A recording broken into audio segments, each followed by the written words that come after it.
தங்கள் வசமுள்ள ரூபாய் தாள் நல்ல நோட்டா கள்ள நோட்டா என்பதில் மக்களுக்கு எந்த அளவு விழிப்புணர்வு இருக்கிறது விவரிக்கிறார் செய்தியாளர் சார்ல்ஸ்.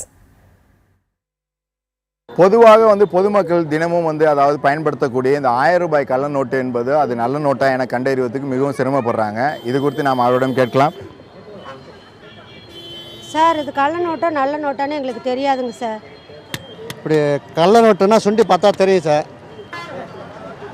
இது நல்ல நோட்டு தாங்க, வேறு கள்ள நோட்டு இல்லைங்க, நல்ல நோட்டு தான். ஹலோ, இப்படி சைடாக பார்த்தோம்னா 1000ன்னு எழுதியிருக்குங்க சார். இந்த வெள்ளைப்படுற இடத்துல 1000ன்னு எழுதியிருக்குங்க சார்.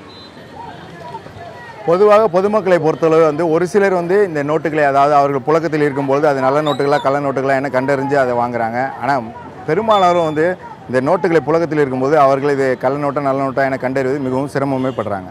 புதிய தலைமுறைக்காக ஒளிப்பதிவாளர் சசிகுமாருடன் திருச்சியிலிருந்து சார்ல்ஸ்.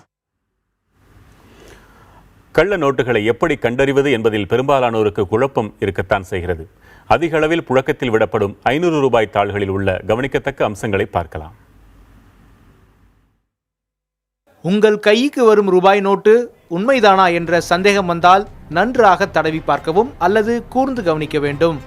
உண்மையான ரூபாய் நோட்டில் மத்தியில் இருக்கும் இலையில் RBI என்று பச்சை நிறத்தில் பொறிக்கப்பட்டிருக்கும். போலி ரூபாய் நோட்டில் இந்த எழுத்து இருக்காது. நோட்டின் வலது பக்கத்தில் வரிசை எண்ணுடன் AEF உள்ளிட்ட எழுத்துக்கள் பெரிதாக அச்சிடப்பட்டிருக்கும். இதுவும் போலியான நோட்டுகளில் இடம்பெற்றிருக்காது. இந்திய அசோக ஸ்தூபி, ஆளுநர் கையெழுத்து மற்றும் ரிசர்வ் வங்கி இலச்சினை ஆகியவை விரலால் தடவி பார்த்தால் உணரும் வகையில் பொறிக்கப்பட்டிருக்கும். நோட்டின் மையத்தில் பெரிதாக இருக்கும் 500 ரூபாய் எழுத்தை சாய்வாக பார்த்தால் மின்னும் தன்மை உண்மையான நோட்டில் மட்டும் இருக்கும். ரூபாய் நோட்டை சாய்வாக பார்த்தால் இடது பக்கத்தில் மறைந்திருக்கும் காந்தியடிகளின் உருவம் நன்கு தெரியும்.